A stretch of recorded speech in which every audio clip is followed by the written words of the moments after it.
ॐ सहनाववतु सहनौ भुनक्तु सह वीर्यं करवावहै तेजस्विनावधीतमस्तु मा विद्विषावहै। ॐ शांति शांति शांति। वेदांत दर्शन की कक्षा संख्या 46 है। प्रथम अध्याय का तीसरा पाठ चल रहा है और 27 सूत्र पूरे किए हैं। प्रसंग चल रहा है परमात्मा का ध्यान कहाँ करना चाहिए, तो हृदय में करना चाहिए। हृदय में क्यों करना चाहिए? क्योंकि मनुष्यों के लिए, अर्थात मनुष्य जो भी ध्यान करने वाला है वो हृदय सरलता से हृदय से कर लेता है। तो मनुष्य के अधिकार को, मनुष्य के सामर्थ्य को ध्यान में रख करके हृदय में ध्यान करना चाहिए, ये बताया। लेकिन उसके ऊपर अलग स्थानों में भी किया जा सकता है, ये वेद व्यास जी स्वयं कह रहे हैं। तो इसके लिए प्रश्नकर्ता ने 27वें सूत्र में प्रश्न किया है, यदि स्थान बदल जाएगा तो विरोध आएगा। विरोधः कर्मणि इति चेत, स्थान बदलते ही कर्म में विरोध आएगा। यदि ऐसा कहे तो कहा है अनेक प्रतिपत्ति दर्शनात्, क्योंकि ऐसा नहीं कह सकते, क्योंकि परमात्मा में अनेक गुण कर्म हैं। तो कितना ही आप स्थान बदल लो तो उसके कर्म इतने हैं, अलग अलग कर्मों को लेकर के, अलग अलग गुणों को लेकर के कहीं पर भी शरीर के किसी भी स्थान में आप कर सकते हो। ये 27वें सूत्र में स्पष्ट किया है। अब मैं आगे बढ़ता हूं। 28वां सूत्र है। फिर प्रश्न करता है, शब्द इति चेत न अतः प्रभवात् प्रत्यक्षानुमानाभ्याम। शब्द इति चेत न अतः प्रभवात् प्रत्यक्ष अनुमानाभ्याम। प्रश्न भी है इस सूत्र में और उत्तर भी है। शब्दे इति चेत मा भूत कर्मणि विरोधा। कर्म में विरोध ना आए मान लेते हैं, किंतु शब्दे विरोधस्तु भवति, शब्द में तो विरोध आएगा। इति चेद उच्चेता, ऐसा कोई कहे प्रश्न करता तो कहते हैं तर्हि, तब नहीं कह सकते। न अतः प्रभवात् न वक्तव्यम, शब्द में भी कोई विरोध नहीं आएगा। यतो ही खलु, यतो ही शब्दस्तु वेद, शब्द तो वेद है यहाँ पर। खलु अतः परमात्मना सकाशाद एव प्रभवति, और वो शब्द भी उसी परमात्मा से ही प्रकट होता है। वेद रूपी जो शब्द है वो उसी परमात्मा के माध्यम से, अर्थात उसी परमात्मा से ही प्रकट होता है। तस्मिन् वेदे भिन्न भिन्नानि यानि नामानि तस्य परमात्मनः। तस्मिन् वेदे भिन्न भिन्न यानि नामानि, उस वेद में जो अलग अलग प्रकार के जितने भी नाम हैं, तस्य परमात्मनः, वो परमात्मा के ही नाम है। तो शब्द के भेद से कोई विरोध नहीं आएगा। वो शब्द नहीं है तो दूसरा शब्द, परमात्मा संबंधी किसी भी शब्द को लेकर के आप ध्यान कर सकते हो। क्यों? क्योंकि वो सारे के सारे शब्द वेद के हैं और वेद स्वयं कहता है कि वो सारे के सारे शब्द वो परमात्मा के ही है। तानि तो कर्मानुरूपानि, और फिर वो जो नाम हैं, जो अलग अलग नाम हैं परमात्मा के, क्यों हैं अलग अलग नाम? क्योंकि वो कर्मों के अनुरूप है। क्योंकि जैसा कर्म करता है वैसा नाम है। क्योंकि उसके अनंत कर्म हैं तो उसके अनंत नाम है। तो जैसा कर्म करता कर्म के अनुरूप ही तो नाम होगा, ये कहना चाह रहे हैं। कर्माणि च अनंतानि, कर्म तो अनंत है, तस्मात् नामानि अपि अनंतानि, इसलिए नाम भी अनंत है। जैसा कि ऋग्वेद ने कहा है, क्या, विष्णोः नु कम वीर्याणि प्रवोचम, ये ऋग्वेद का है। कहते हैं विष्णु के, नु निश्चित रूप से विष्णु के, वीर्याणि अलग अलग वीर्य, विष्णु के अलग अलग सामर्थ्य, अलग अलग गुण, अलग अलग कर्म, प्रवोचम बता दूं मैं आपको, या मैं बताता हूं। क्यों बताता हूं मैं विष्णु के अलग अलग सामर्थ्यों को, क्यों बताता हूं? ताकि कम मैं सुख को प्राप्त कर सकूं, इसलिए बताता हूं।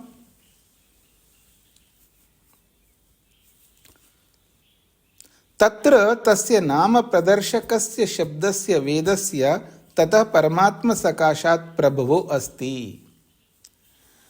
इसलिए कह रहे तत्र वेद में, तस्य नाम प्रदर्शकस्य शब्दस्य, उस नाम को बताने वाले शब्द रूपी वेद का, या शब्द रूपी वेद, ततः परमात्म सकाशात, क्योंकि वो नाम को बताने वाले जो शब्द रूपी वेद है वो भी उसी परमात्मा से ही प्रभव अस्ति, उसी से प्रकट हुआ है। वेद अलग, परमात्मा अलग थोड़ा है। कथम जायते, ये बात आप कैसे कह सकते हो कि वो जो नाम को बताने वाला वेद है उसी परमात्मा से प्रकट हुआ है, ये कैसे आप बता सकते हो?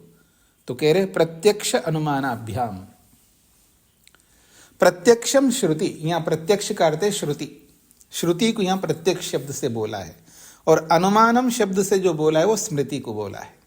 तो श्रुति अनुमानाभ्याम सिद्ध्यति, तो कहते हैं श्रुति अनुमानम, तो स्मृति अनुमानम, इन दोनों से, ताभ्याम सिद्ध्यति, इन दोनों से सिद्ध होता है। यानी प्रत्यक्ष वेद से और स्मृति से ये सिद्ध होता है कि वो सारे के सारे शब्द उसी परमात्मा से प्रकट हुए हैं।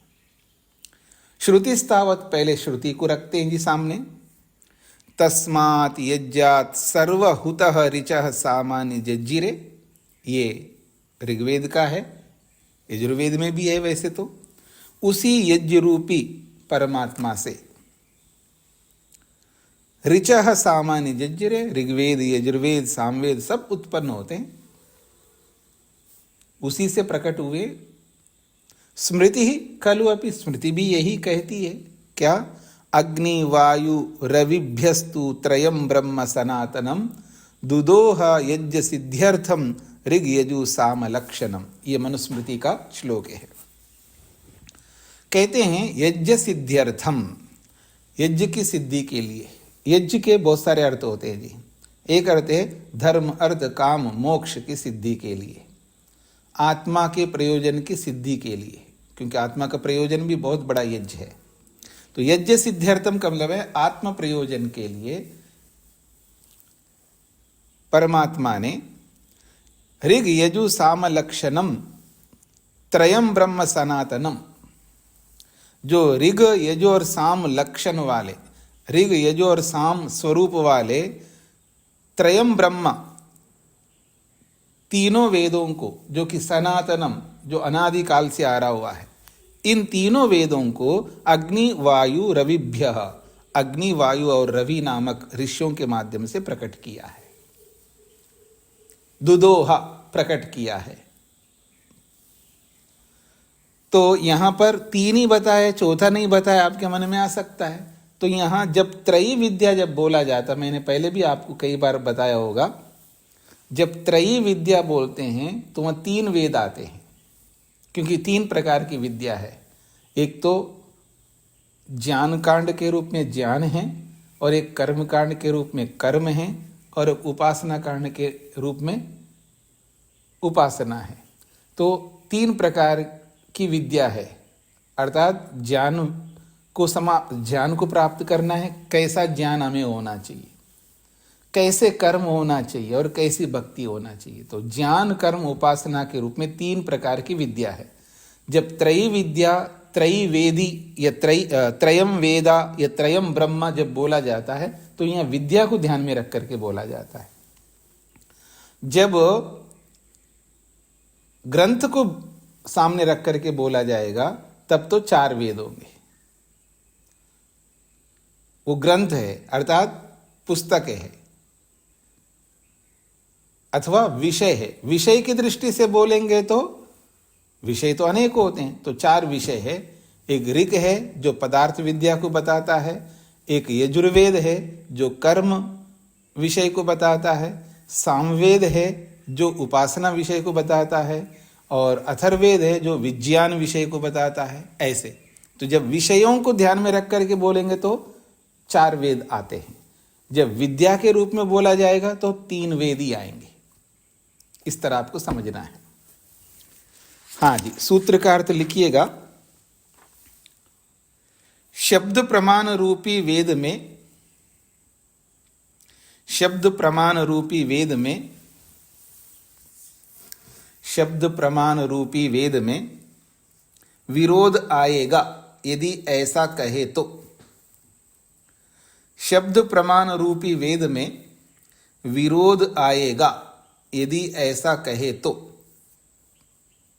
विरोध आएगा यदि ऐसा कहे तो नहीं कह सकते।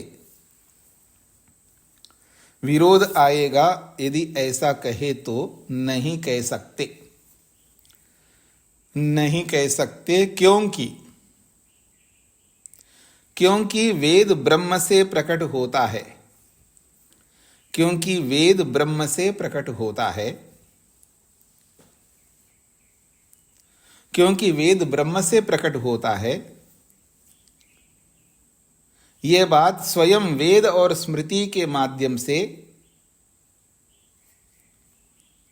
क्योंकि वेद ब्रह्म से प्रकट होता है, यह बात स्वयं वेद और स्मृति के माध्यम से कहा गया होने से। यह बात स्वयं वेद और स्मृति के माध्यम से कहा गया होने से।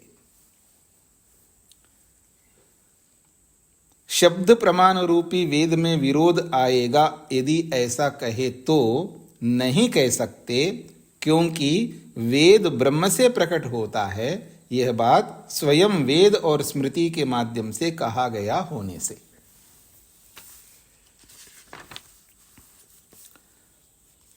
हाँ जी, ठीक हो गया जी। मैं आगे बढ़ूं।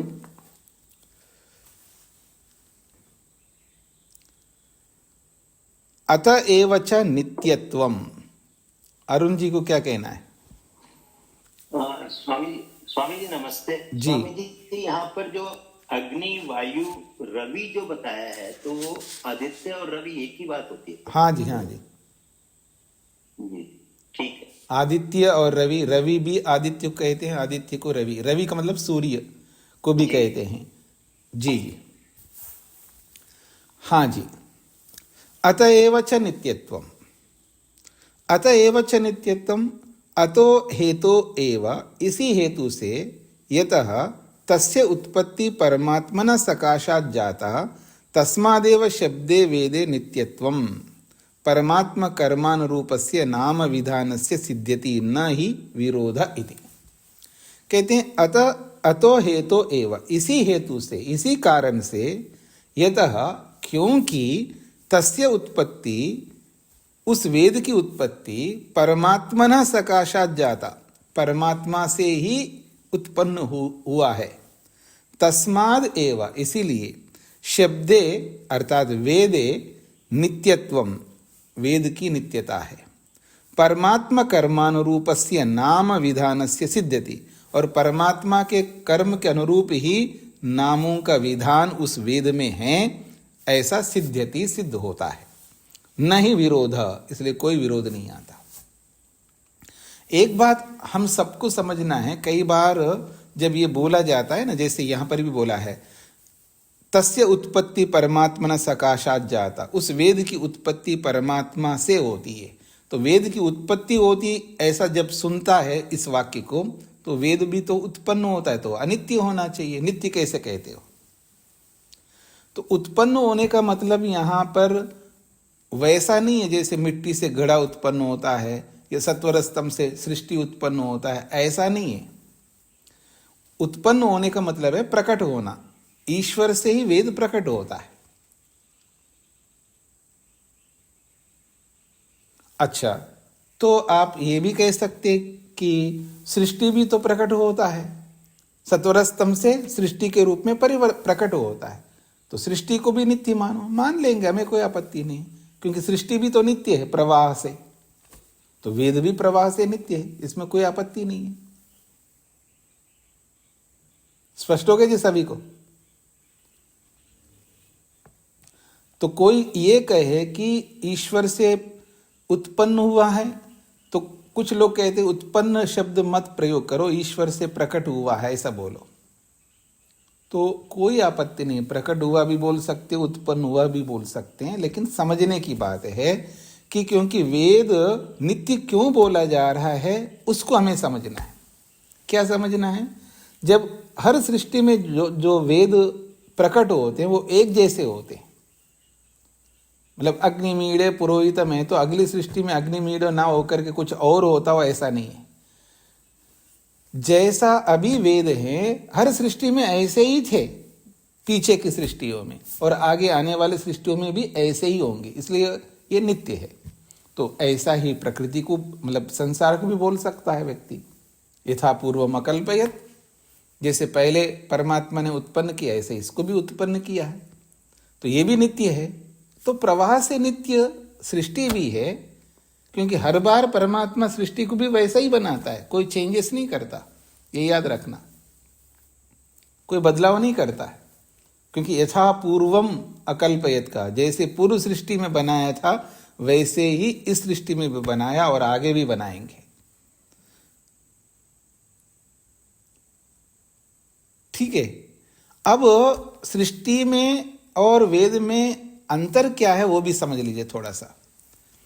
पर सृष्टि जो बनी है इसको उत्पन्न होता है, इसको अनित्य इसलिए बोला जाता है क्योंकि सत्वर स्तंभ जो है उसका फॉर्म अलग है, वो कारण रूप में है, वो कारण रूप में है।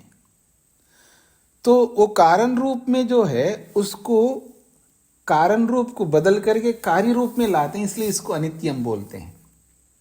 वेद ऐसा नहीं है कि परमात्मा में कारण रूप में हो, अर्थात परमात्मा में मिल जाएंगे वेद, तो वो अग्निमीड़े पुरोहितम के रूप में ना रख करके वो रॉ मटेरियल के रूप में अलग हो जाएगा, ये अलग हो जाएगा, सब अलग हो जाएंगे, ऐसा नहीं है। जैसे परमात्मा के ज्ञान में वेद है वैसा का वैसे प्रकट करता है। तो सृष्टि में और वेद में ये अंतर है, क्योंकि परमात्मा के ज्ञान में अर्थात परमात्मा के अंदर वो जैसे अग्निमीड़े पुरोहित में ऐसा का ऐसा ही रहता है और ऐसे का ऐसा ही हमारे लिए प्रकट करता है। पर सत्वर स्तंभ का स्वरूप अलग है, सृष्टि का स्वरूप अलग है, अर्थात थोड़ा चेंज है। ऐसा नहीं कि सृष्टि ये जो डिब्बा है, ये डिब्बी है, जो भी बोलो आप, ये यूं का यूं जाकर के प्लास्टिक में ऐसे ही रहता है, ऐसा नहीं है। इसका फॉर्म चेंज हो जाता है, लिक्विड हो जाता है, ये जैसा भी हो जाता है। जैसे घड़ा है, मिट्टी में जाकर के घड़े के रूप में थोड़ा रहता है, वो फॉर्म उसका चेंज हो जाता है, वो मिट्टी बन जाती है, उसका स्वरूप बदल करके कारण रूप में चला जाता है। ऐसे वेद कारण रूप में चला जाता हो, ईश्वर में ऐसा नहीं है, इसलिए उसको नित्य कहा जाता है। ये भी अंतर आप सबको समझ लेना चाहिए। क्लियर हो रहा है जी? आगे बढ़ता हूं। अविरोधे अन्यो हेतु, अच्छा सूत्रार्थ हो गया? नहीं हुआ। 29वें सूत्र का अर्थ, जिस कारण वेद ब्रह्म से प्रकट हुए हैं, जिस कारण वेद ब्रह्म से प्रकट हुए हैं, जिस कारण वेद ब्रह्म से प्रकट हुए हैं, जिस कारण वेद ब्रह्म से प्रकट हुए हैं, उसी कारण वेद नित्य है, या उसी कारण से वेद नित्य है। जिस कारण से वेद ब्रह्म से प्रकट हुए हैं उसी कारण से वेद नित्य है। पहले में भी से जोड़ सकते, जिस कारण से वेद ब्रह्म से प्रकट हुए हैं उसी कारण से वेद नित्य हैं।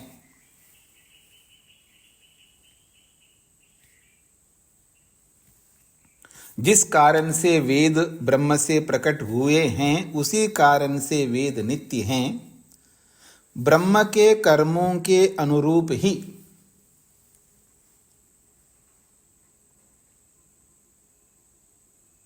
ब्रह्म के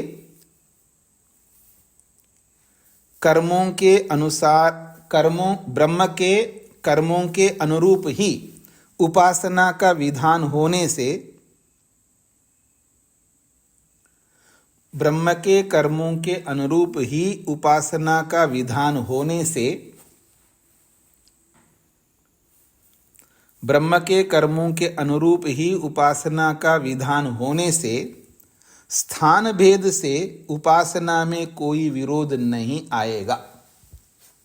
स्थान भेद से उपासना में कोई विरोध नहीं आएगा, क्योंकि पीछे से प्रसंग आ रहा है ना, वो स्थान भेद। स्थान भेद से उपासना में कोई विरोध नहीं आएगा। जिस कारण से वेद ब्रह्म से प्रकट हुए हैं, उसी कारण से वेद नित्य हैं। ब्रह्म के कर्मों के अनुरूप ही उपासना का विधान होने से स्थान भेद से उपासना में कोई विरोध नहीं आएगा। आगे बढ़ता हूं जी। 30वां सूत्र, समान नाम रूपत्वाच्च आवृत्तौ अपि अविरोधो दर्शनात् स्मृतेश्च। समान नाम रूपत्वाच्च आवृत्तावप्यविरोधो दर्शनात् स्मृतेश्च। ये मिला करके बोला है। अलग करेंगे तो समान नाम रूपत्वात् च आवृत्तौ अपि अविरोधः दर्शनात् स्मृतेः च। ये अलग अलग पद है। तो कहते हैं समान नाम रूपत्वात्। एक है नाम और रूप। कहते हैं शब्दस्य शब्द प्रमाणस्य। शब्द क्या है यहां पर? शब्द प्रमाण अर्थात वेद। तो शब्दस्य अर्थात शब्द प्रमाणस्य वेदस्य, शब्द प्रमाण रूपी वेद का। यह शब्द प्रमाण रूपी वेद में दो चीजें हैं, नाम रूप। नाम भी है उसमें वेद में और रूप भी है। तो नाम रूप समानत्वात्, नाम और रूप समान होने से। नाम का मतलब है जितने भी ब्रह्म के नाम हैं वो, और रूप का मतलब है जैसे वेद में कितने मंत्र है, ऋग्वेद में, यजुर्वेद में, सामवेद में और अथर्ववेद में, उतने ही मंत्र रहेंगे हमेशा और उतने ही नाम रहेंगे हमेशा। तो नामों में और उन मंत्रों की इयत्ता ये समान होने से यत् प्रतिसर्गम आवृत्तो अपि, और प्रत्येक सर्ग में, सर्ग कहते सृष्टि, प्रत्येक सृष्टि में वैसा ही आवृत्ति होती है। प्रत्येक सृष्टि में वही नाम होते हैं और वही मंत्र होते हैं तो उतने ही मंत्र होते हैं। यह है उसका रूप। प्रतिसर्गम आवृत्तो अपि, प्रत्येक सृष्टि में आवृत्त होने पर भी खलु ऋग यजु साम अथर्व नामना। ऋग्वेद, यजुर्वेद, सामवेद, अथर्ववेद, इन्हीं नामों से ही होंगे वो। फिर तत्र और उन वेदों में मंत्राणाम इयत्ताख्यस्य रूपस्य, मंत्रों की इयत्ता का मतलब मंत्र इतनी संख्या में है। ऋग्वेद में इतनी संख्या में मंत्र हैं, यजुर्वेद में इतनी संख्या में मंत्र हैं, सामवेद में इतनी संख्या में मंत्र है, अथर्ववेद में इतनी संख्या मंत्र है। तो मंत्राणाम इयत्ताख्यस्य, मंत्रों की इयत्ता रूप का, इयत्ता मतलब इतने मंत्र रूप, इतने मंत्र हैं ऐसे स्वरूप का, समानत्वात् समान होने से। तो ऋग्वेद, यजुर्वेद, सामवेद यही नाम रहेंगे और मंत्र इतने ही रहेंगे। तो नाम तो हो गए ऋग, यजु, साम, अथर्व, ये नाम हैं, और रूप का मतलब है मंत्रों की इतनी संख्या है। इन दोनों में समानता होने से हर सृष्टि में इन्हीं की ऐसे ही आवृत्ति होने से नित्यत्वम वेदस्य सिद्ध्यति, वेद की नित्यता सिद्ध होती है। यहां तक स्पष्ट हो गए जी। अब कहते हैं दर्शनात् स्मृते च,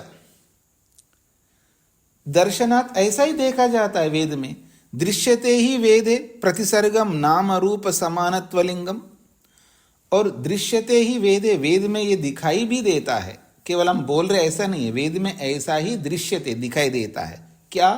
प्रतिसर्गम, प्रत्येक सृष्टि में नाम और रूप समान रूप में, नाम रूप समानत्व लिंगम, नाम भी समान है और उसका रूप, उसकी इयत्ता भी समान है, उसका लिंग, उसका लक्षण दिखाई देता है वेद में। जैसे सूर्या चंद्रमसौ धाता यथा पूर्वम अकल्पयत, देखिए सूर्य और चंद्रमा को, ये द्विवचन में सूर्या चंद्रमसौ। जब संस्कृत नहीं जानता है ना व्यक्ति, साधारण संस्कृत, तो एक बार किसी माताजी ने व्याख्या किए, सूर्य को देखो, चंद्रमा को देखो, असौ को देखो, क्योंकि यहाँ असौ भी लिखा है रहा है, तो वो द्विवचन का पता नहीं है ना उनको। चंद्रमस शब्द है तो चंद्रमसौ बन जाएगा द्विवचन में, चंद्रमस सकारांत शब्द है। तो सूर्य और चंद्रमा को धाता, धारण करने परमात्मा ने यथा पूर्वम, पूर्व सृष्टि के भांति इस सृष्टि में भी अकल्पयत उत्पन्न किया। तो सूर्य और चंद्र नाम भी वो ही रहेंगे और मंत्र भी वो ही रहेंगे, और ऋग यजु साम अथर्व नाम भी वही रहेंगे। तो नाम और रूप वैसा का वैसा ही होता है, ऐसा साक्षात वेद में भी दृश्यते, देखा जाता है। स्मृतो अपि उच्यते, और स्मृति में भी कहा जाता है। स्मृति का यहाँ पर महाभारत को लिया है। बड़ा अच्छा श्लोक है जी ये। अनादि निधना नित्या वागुक्ता या स्वयं भुवा, आदौ वेदमयी दिव्या यतः सर्वा प्रवृत्तयः। ये महाभारत का है, शांति पर्व में है, पर ये संख्या थोड़ा गलत है। 233 अध्याय लिखा है ना, तो मेरे विचार से 233 नहीं होना चाहिए। मैंने भी ढूंढ के देखा तो मेरे को मिला नहीं अभी, फिर और दोबारा देखूंगा। अगर आपको किसी को मिल गए तो मेरे को बता देना, मेरे को देखना नहीं पड़ेगा। है तो महाभारत में देखा हुआ है। तो श्लोक क्या है जी? वागुक्ता, अनादि निधना नित्या वागुक्ता, ये जो वाणी कही गई है, अर्थात जो वेद रूपी वाणी जो हमारे सामने आई है, वो कैसा है?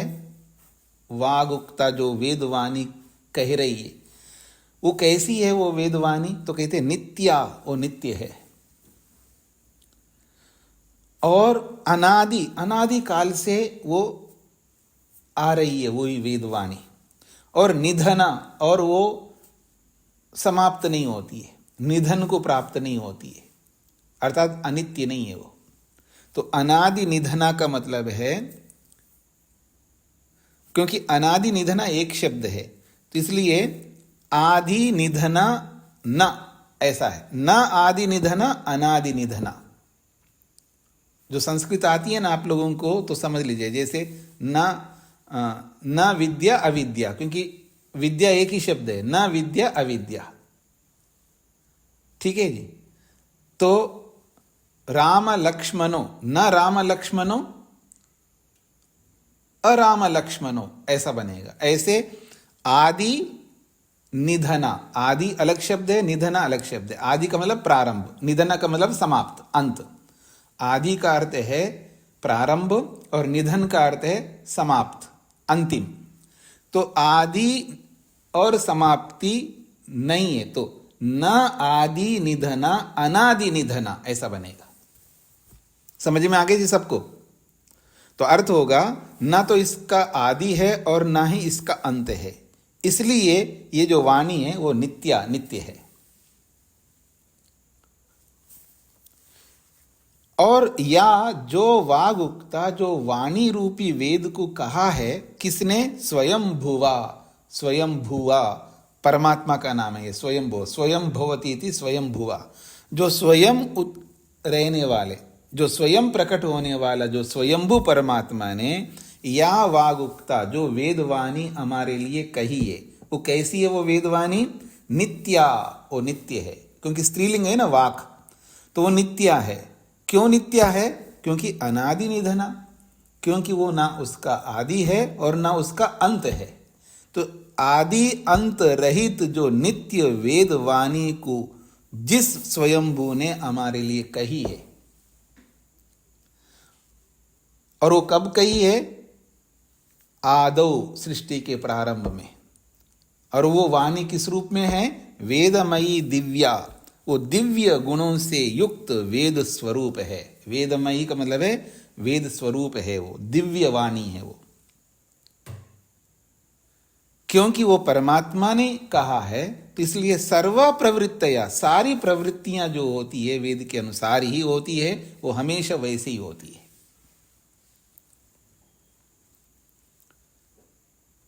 स्पष्ट हो गए ना? अत्र अनादि निधना वचनात् समानत्वं प्रदर्श्यते। यहाँ अनादि निधन रूपी शब्द से समानत्वं प्रदर्श्यते, वेद की समानता को दिखाया गया है यहाँ पर। तो स्मृति भी कह रही है, श्रुति भी कह रही है, इसका मतलब है वेद जो है ये नित्य है, ये कहना चाहते हैं यहाँ पर। तो आइए पहले सूत्र का अर्थ करते हैं। 30वां सूत्र, प्रलय के बाद फिर जगत की आवृत्ति में, प्रलय के बाद फिर जगत की आवृत्ति में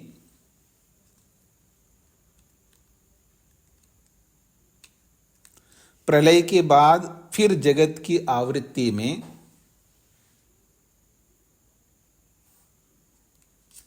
प्रलय के बाद फिर जगत की आवृत्ति में वेद और जगत के, वेद और जगत के समान, वेद और जगत के समान नाम व रूप होने से,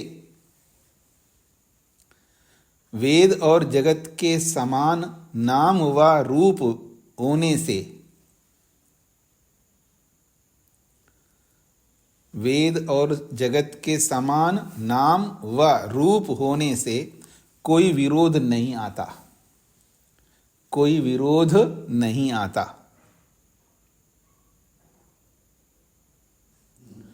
कोई विरोध नहीं आता, क्योंकि वेद और स्मृति में भी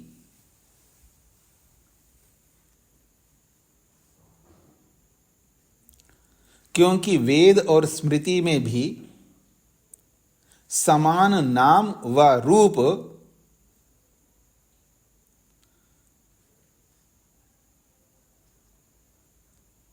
देखा जाने से, क्योंकि वेद और स्मृति में भी समान नाम व रूप देखा जाने से,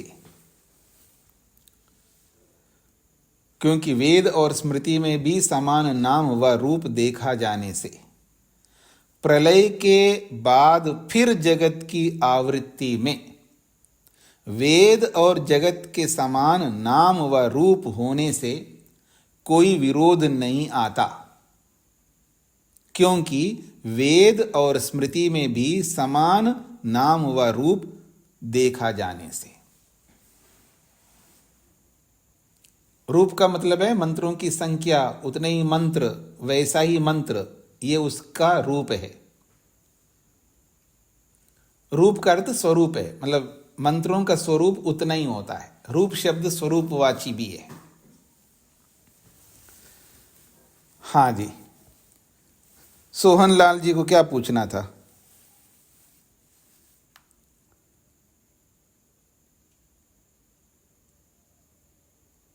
अच्छा, नहीं है क्या? ठीक है, तो आगे बढ़ूं जी मैं। जी स्वामी जी नमस्ते। जी स्वामी जी नमस्ते। बोलिए। ऋग्वेद में मंत्रों क्या अलग है? तो 1979 और इसमें 552 है। आप अगली सृष्टि की, सृष्टि की बात कर रहा हूँ, की आपका इंटरनेट ठीक नहीं है और आवाज़ टूट टूट करके आ रही है, समझ में नहीं आ रहा है। आप एक बात समझ में आई है कि ऋग्वेद में संख्या में थोड़ा अंतर है, हो सकता है थोड़ा बहुत अंतर, उससे कोई फर्क नहीं पड़ेगा। बाकी बातें आपकी समझ में नहीं आई। सरस्वती जी को क्या कहना है?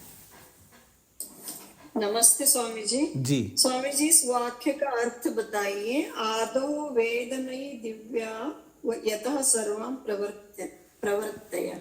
हाँ जी, कहते हैं कि या स्वयंभुवा या वागुक्ता, स्वयंभू परमात्मा ने जो वेदवाणी को कही है हम सब के लिए, वो नित्य है क्योंकि उसका आदि और अंत नहीं है। और उस वाणी को कब कहा है? तो कहा आदो, सृष्टि के प्रारंभ में उस वाणी को हमारे लिए कहा है। और वो कैसा है वो वाणी? वेदमयी दिव्या, दिव्य वेदमयी है, अर्थात दिव्य गुणों से, दिव्य स्वरूपों को बताने वाला वेदमयी वाणी है वो। यतः, इसीलिए उस वेद के अनुसार ही सर्वा प्रवृत्तियाँ, सारी प्रवृत्तियाँ जो होती है वो वेद के अनुसार होती है। सृष्टि की प्रवृत्तियाँ, जैसा वेद ने कहा सृष्टि की प्रवृत्ति भी वैसी होती है, और जैसी सृष्टि की प्रवृत्ति है वैसा ही वेद में कहा है, ऐसा इसका तात्पर्य है। जी जी स्वामी जी, धन्यवाद। हाँ जी, आगे बढ़ रहा हूँ जी। अब ये थोड़ा सा प्रसंग पूरा हो गया है कि उपासना में कोई विरोध नहीं आता, ये बात पूरी कर दिया। लेकिन एक बात आपको समझना है, पीछे ले जाता हूँ मैं। ये जो 25-26वां सूत्र है ना, इसमें मनुष्य अधिकारत्वात् कहा है, यानी ईश्वर की उपासना हृदय में होती है क्योंकि मनुष्य का अधिकार ऐसा ही है। तो प्रश्नकर्ता का प्रश्न है कि मनुष्य अधिकार जो आपने बोला ना, ये इसमें हमें आपत्ति है। मतलब सभी मनुष्यों को आधार नहीं, सभी मनुष्यों के लिए अधिकार नहीं है। भगवान का दर्शन करना सभी मनुष्यों के लिए अधिकार नहीं है, ऐसा प्रश्नकर्ता का प्रश्न है। इसी बात को लेकर के आगे कुछ बातें बताई जाएंगी। और आप परेशान नहीं होना, पहले विषय को अच्छी तरह समझना।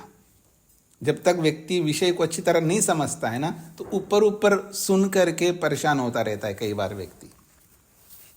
जैसे किसी व्यक्ति ने किसी के बारे में कुछ बता दिया है और ऊपर ऊपर सुन लिया, उसके अंदर तक जाता नहीं है, पूर्वापर प्रसंग को देखता नहीं है, बस उतना मात्र पकड़ता है।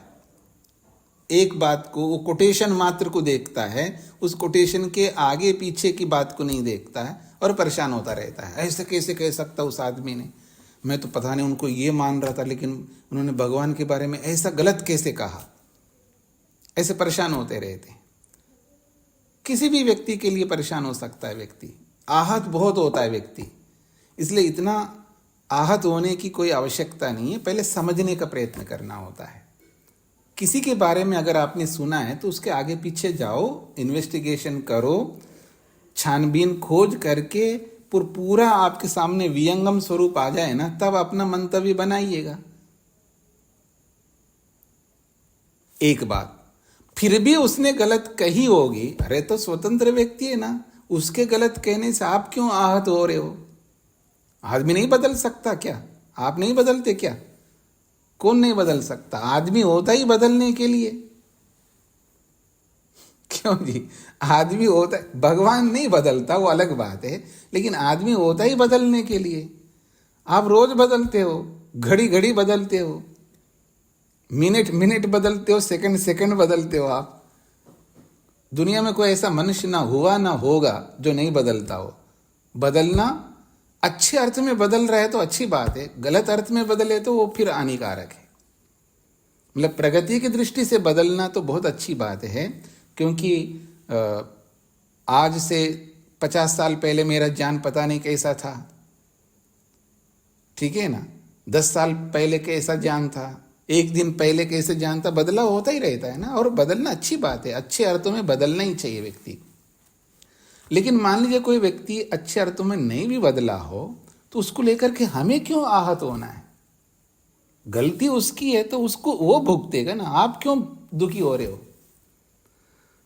देखिए, प्रभावित होना अच्छी बात है, लेकिन गलत चीजों में प्रभावित नहीं होना है। ये भी आप सबको समझना है। देखिएगा, कर्म कोई करता है, उसका परिणाम कोई भी भोग सकता है और उसका प्रभाव कोई भी ले सकता है। इस बात को भी समझने का प्रयत्न करना। कर्म कोई भी करता है, उस कर्म का परिणाम कोई भी भोग सकता है। दादाजी ने, परदादी जी ने पेड़ लगाए थे जी, आम के, कचनार के, पता नहीं किस किस के, उसका परिणाम हम लोग भोग रहे हैं आज। जिस मकान में मैं रह रहा हूँ, तो मकान बनाए ने हमारे आचार्य ज्ञानेश्वर जी ने। यहाँ पर जितने भी ये बनाए हैं, ये अलग बात है, कुछ नए हम लोग भी बना रहे हैं, लेकिन जो पुराने में रह रहा हूँ मैं बना हुआ, तो परिणाम मैं ही भोग रहा हूँ ना। बनाए किसी ने, भोग मैं ही रहा हूँ। ऐसा आप लोग भी करते हैं। और किसी व्यक्ति से प्रभावित भी होते हम लोग, और प्रभावित होना भी चाहिए। जीवन में आगे बढ़ने के लिए किसी भी व्यक्ति को देख करके प्रभावित होकर के हमें भी आगे ऐसे ही करना चाहिए, लेकिन गलत व्यक्ति को देख करके गलत प्रभाव नहीं लेना चाहिए। ये विवेक हमको रखना चाहिए। तो कोई व्यक्ति मान लो गलत भी बोल दिया, मान लो कोई भी विद्वान हो जिसके ऊपर आपने अपेक्षाएं रखी, जैसे आप पति के लिए, पत्नी के लिए बहुत अपेक्षाएं रखते हैं, एक्सपेक्टेशंस रखते हैं। और मैं बोला करता हूं, एक्सपेक्टेशंस को जितना कम करोगे उतना सुखी रहोगे। ऐसे दूसरे विद्वानों के प्रति भी ऐसे ही करो। दूसरे विद्वानों से भी इतना ज्यादा एक्सपेक्टेशंस मत रखोगे तो दुखी होगे आप। वो भी कम करो। तो आखिर वो भी आदमी गलती कर सकता है, तो गलत स्टेटमेंट दिया है, उससे आपको इतना आहत होने की, वो कैसे कह सकते, मैंने तो पता नहीं कितना विश्वास किया उस आदमी पर, अगर वो ही ऐसा करता है तो फिर हम कैसे साधारण लोग हैं, हम कैसे जिएंगे, पता नहीं उसका दिमाग कितना खिन्न हो जाता है। ऐसा नहीं होना चाहिए। गलत बोला है व्यक्ति, उससे प्रभावित ना हो। आप कमाल करते हो, आपके पति भी गलत बोलते तो आप प्रभावित नहीं होते हैं। ऐसे कई बार होते नहीं होते हैं। पत्नी ने गलत बोला है तो आप प्रभावित नहीं होते कई बार। तो ऐसे दूसरों के भी गलत बोलने पर आप भी प्रभावित नहीं होना। घर का तो अच्छा है, बाहर का बुरा है, ऐसा थोड़ा करना है आपको। खैर, कोई बात नहीं, आपको स्पष्ट हो गया होगा। अब मैं आगे बढ़ता हूँ। अनीता जी को क्या कहना है? प्रणाम स्वामी जी। जी। स्वामी जी, जैसे हम कल से चर्चा कर रहे हैं कि स्थान भेद से उपासना में भेद होता है, ऐसा प्रश्नकर्ता मान रहा है। तो थोड़ा सा मन में एक प्रश्न आ रहा था, जैसे हमने योग दर्शन में विभूतियों का जो प्रसंग पढ़ा, उसमें अलग अलग स्थानों में जैसे उपासना करने से अलग अलग मतलब उसके परिणाम आते हैं।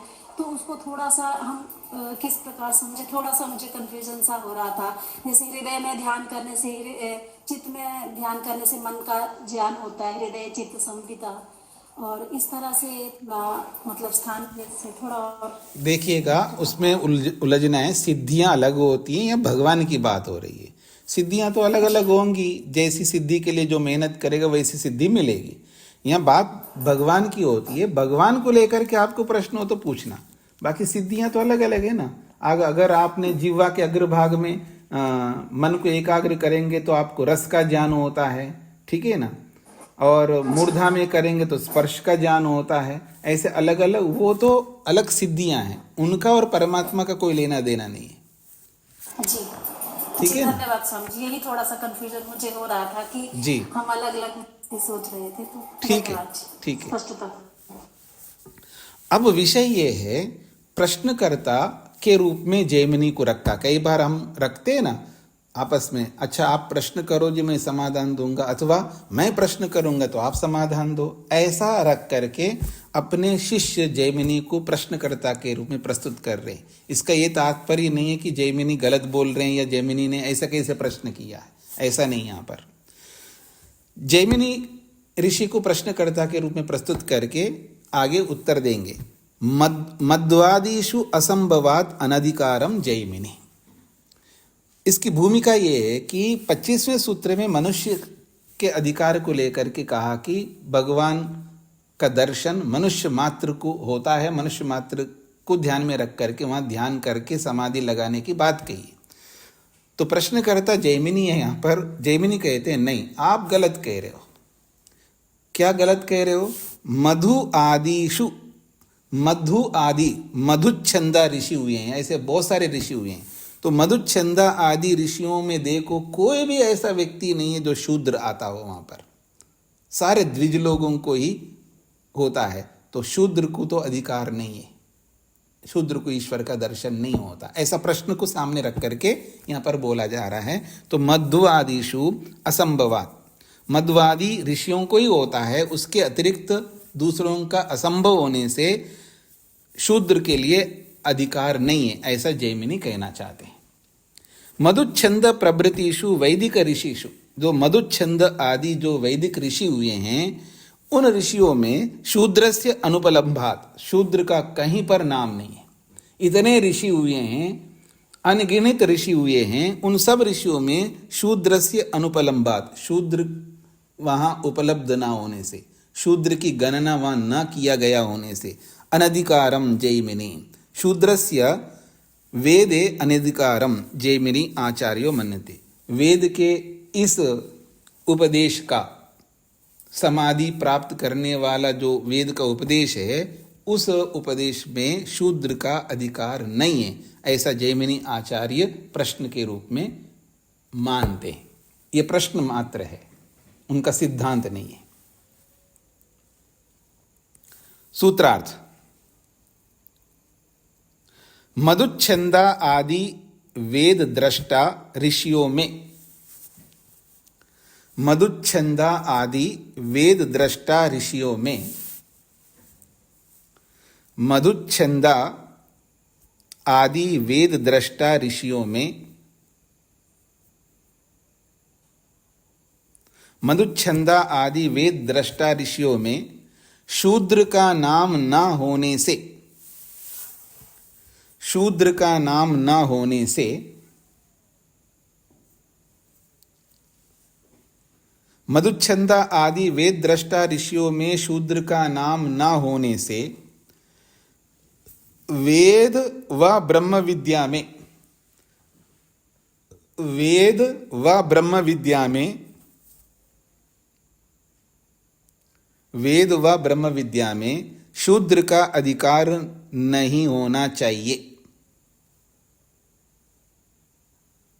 वेद व ब्रह्म विद्या में शूद्र का अधिकार नहीं होना चाहिए।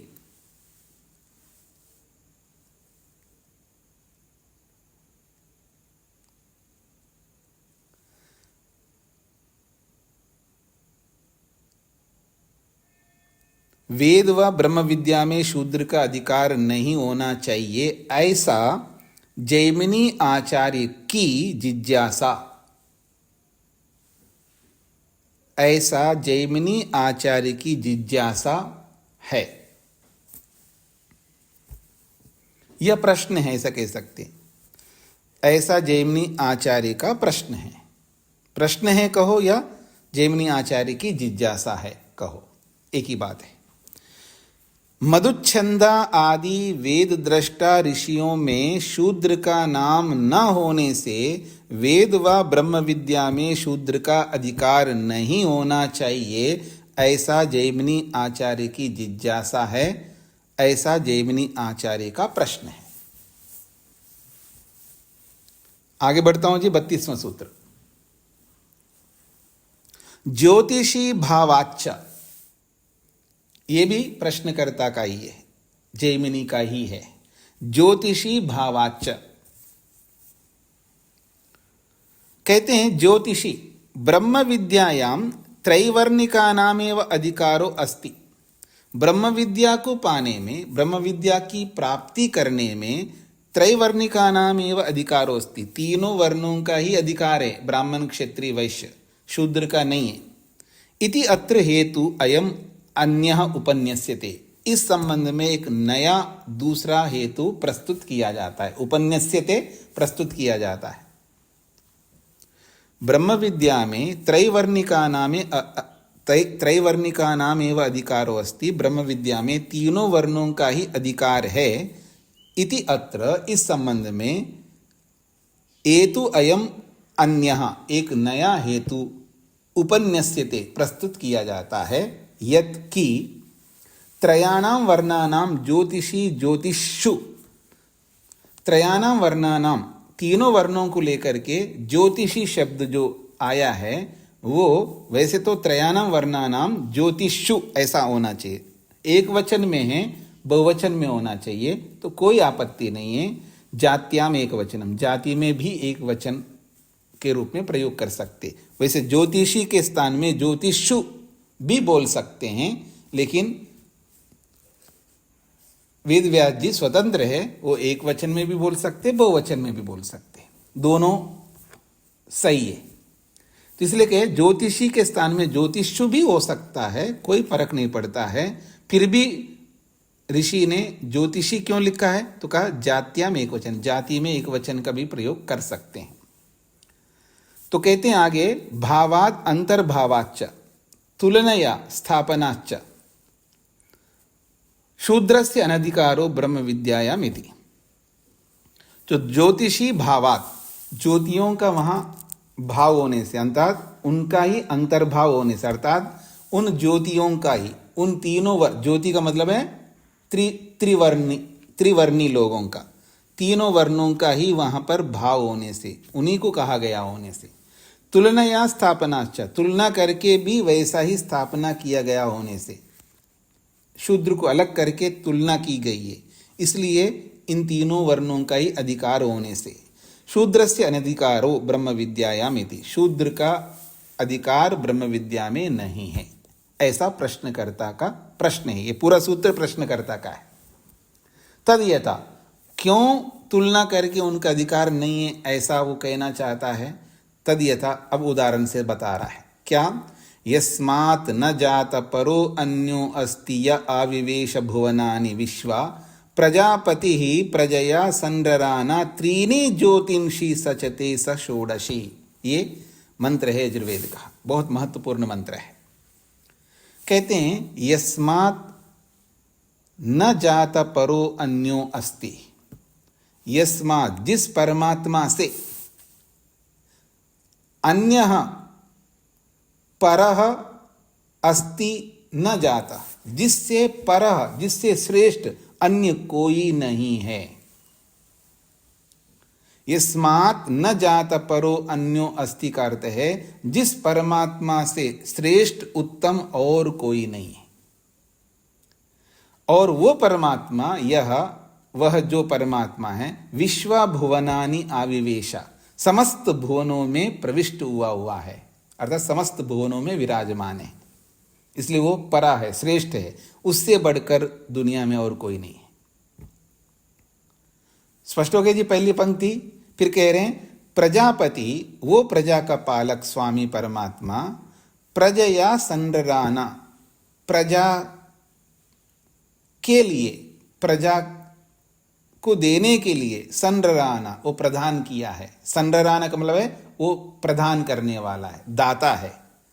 प्रजा को ध्यान में रख करके ही संरराना वो दिया है। क्या?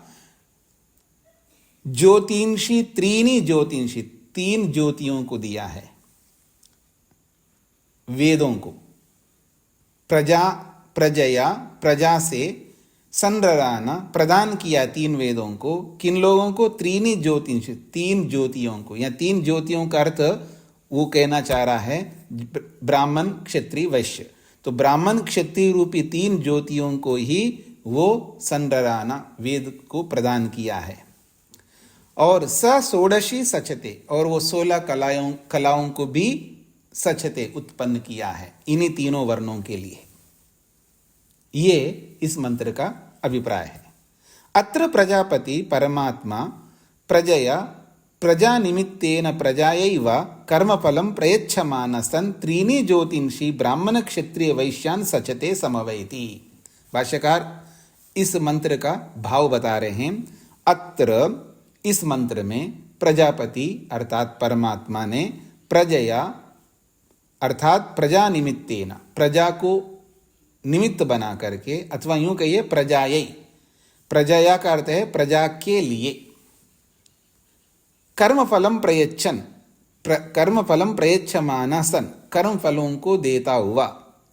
त्रीणी ज्योतिंषि, तीन ज्योतियों को, अर्थात ब्राह्मण क्षत्रिय वैश्यान, ब्राह्मण क्षत्रिय वैश्यों को ध्यान में रख करके सचते अर्थात समवेति, ये पूरा का पूरा संसार बनाया है।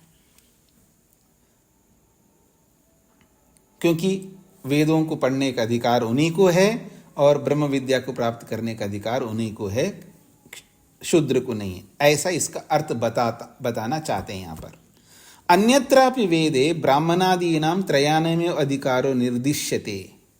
अन्यत्रापि वेदे, केवल इतना ही नहीं, यहाँ पर भी नहीं, वेद में और स्थलों पर भी ब्राह्मणादीनां त्रयाणाम, ब्राह्मण आदि तीनों वर्णों को ही, ब्राह्मण क्षत्रिय वैश्य इन तीनों वर्णों को ही अधिकार के रूप में निर्दिश्यते, निर्देश किया गया है। कहाँ है वो अन्यत्र? तो कहते हैं स्तुता मया वरदा वेदमाता प्रचोदयन्ताम पावमानि द्विजानाम। ये द्विजानाम क्या? द्विज तीनों को ही बोलते, ब्राह्मण क्षत्रिय वैश्य, ये इस रूप में यहाँ पर प्रस्तुत किया है। तो कहते हैं मया स्तुता, मैंने स्तुति की है, मैंने अध्ययन किया है, मैंने उपासना की है। किसका? वरदा, जो वरों को देने वाले वेद माता की। वेद माता, वेद माता कैसा है? वेदवाणी कैसी है? वेद कैसा है? वरदा, ये वर देने वाले, वर देने वाली वेदवाणी है, बहुत सारे वरों को देती है वेदवाणी। ऐसे वेदवाणी जो वरों को देने वाली वेदवाणी की मया, मैंने स्तुता, स्तुति की है, उपासना की है, वेद को आत्मसात किया है, वेद को पढ़ा है। फिर भी प्रचोदयंताम, हे विद्वानों, और प्रचोदयंताम, और हमें उपदेश करो, और हमें प्रवृत्त करो इस वेद में, क्योंकि ये वेदवाणी कैसी है? पावमानी, ये पवित्र करने वाली है। किनको? द्विजानाम, द्विजों को। यहाँ पर भी ब्राह्मण क्षत्रिय वैश्य को ही लिया है, शूद्र को तो लिया नहीं है। ऐसा ये प्रश्नकर्ता का प्रश्न है। सूत्रार्थ लिखिएगा। ज्योति शब्द से कहे जाने वाले, ज्योति शब्द से कहे जाने वाले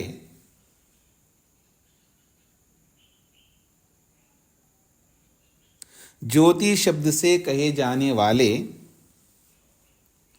ज्योति शब्द से कहे जाने वाले द्विजों का, द्विजों का, द्विज कहते ब्राह्मण क्षत्रिय वैश्य, ज्योति शब्द से कहे जाने वाले द्विजों का वेद से संबंध होने से, ज्योति शब्द से कहे जाने वाले द्विजों का वेद से संबंध होने से, वेद से संबंध होने से शूद्र का वेदादि में अधिकार नहीं होना चाहिए। शूद्र का वेदादि में, आदि का मतलब है ब्रह्म विद्या में, वेद को पढ़ने में, और आदि में ब्रह्म विद्या को ग्रहण करने में, इसलिए वेदादि में, शूद्र का वेदादि में अधिकार नहीं होना चाहिए।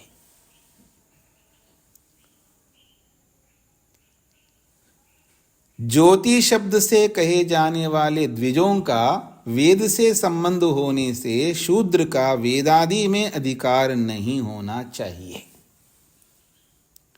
ये दोनों सूत्र प्रश्नकर्ता की ओर से रखा है। अब वेद व्यास जी इसका उत्तर दे रहे हैं। भावम तु बादरायणो अस्ति, ऐसा कौन कह सकता है जी कि शूद्र का अधिकार नहीं है? सबको अधिकार है, वेद पढ़ने का भी अधिकार है और ब्रह्म विद्या को प्राप्त करने का भी अधिकार है। भगवान ने बनाई मनुष्य को वेद पढ़ के ब्रह्म विद्या को पा सके, नहीं तो क्यों मनुष्य बनाता? कुत्ता गधा घोड़ा सुअर बनाता। फिर ये उत्तर बाद में देंगे, इसलिए चिंता नहीं करना है। ठीक है जी, स्पष्ट हो गए जी आप सबको? चलो, एपिसोड का ट्रेलर तो बता दिया आपको, इसलिए आपको परेशानी नहीं होगी अब आपको। ठीक है जी। ओम। किसी कुछ कहना तो नहीं है? ठीक। ओम शांति शांति शांति ही।